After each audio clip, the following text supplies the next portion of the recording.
Hello? Hi, can I speak to Professor James Chin, please? Can you hear me clearly?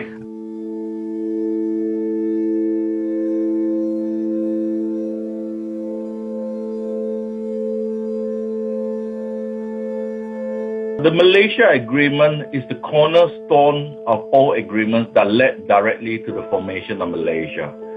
So essentially, it was an agreement between the government in the UK, the government of Malaya, Singapore, Sarawak, and the government of North Borneo, or SABAH it was then called. Basically, the agreement states that all these countries who were all formerly ruled by the UK will come together to form a new political entity called the Federation of Malaysia. You have to remember, during the era that we're talking about, Southeast Asia was in the middle of the Cold War. Britain had every intention of setting up a single political entity in this part of the world that was to be pro-Western and basically pro-UK. So they wanted all the colonies to come together, and they saw Tunku Abdul Rahman as the best person to put it together.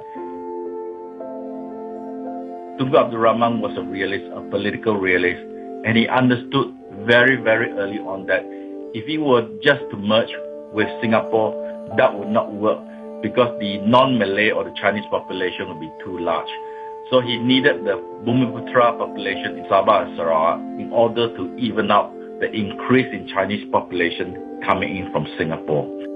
The Cobalt Commission was a thing that was agreed to by the governments of Malaya and the UK to set aside a group of people to come and engage the views of the local people of Sabah and Sarawak.